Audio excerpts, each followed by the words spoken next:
एक दफा का जिक्र है। एक छोटे से गांव में अली नाम का एक किसान रहता था, जिसके पास एक अजीब मुर्गी थी। ये मुर्गी दूसरी मुर्गियों की तरह नहीं थी। इसके सुनहरी पर थे जो धूप में चमकते थे, और जब भी वो अंडा देती, वो अंडा आम अंडा नहीं होता था, बल्कि सुनहरी अंडा होता था। जब अली ने पहली बार सुनहरी अंडा देखा तो हैरान रह गया। वो अपनी आंखों पर यकीन नहीं कर सका। ये तो एक मोजज़ा है, इसने सोचा। वो अंडा बाजार ले गया और अच्छे दामों बेच दिया। सुनहरी अंडे की खबर जल्द ही पूरे गांव में फैल गई और सब लोग अजीब मुर्गी को देखना चाहते थे।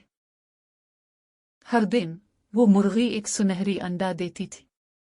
अली बहुत अमीर हो गया, लेकिन वो बहुत लालची भी हो गया। उसने सोचा, अगर मुझे हर दिन एक सुनहरी अंडा मिलता है तो इस मुर्गी के अंदर और भी बहुत से होंगे। क्यों इंतजार करूं? एक रात लालच में आकर अली ने फैसला किया कि वो मुर्गी को ज़बह करके सारे सुनहरी अंडे एक ही बार में निकाल लेगा। इसने छुरी ली और भारी दिल के साथ मुर्गी को मार डाला।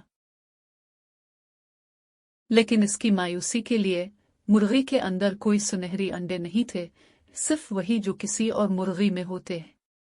अली बहुत अफसुर्दा हो गया। इसने अपनी कीमती मुर्गी खो दी और उसके साथ ही रोजाना मिलने वाला सुनहरी अंडा भी। इसकी लालच ने इसे बर्बाद कर दिया। इसे देर से ही सही, लेकिन समझ आ गया कि इसकी बेसब्री और लालच ने उसे बहुत नुकसान पहुंचाया है।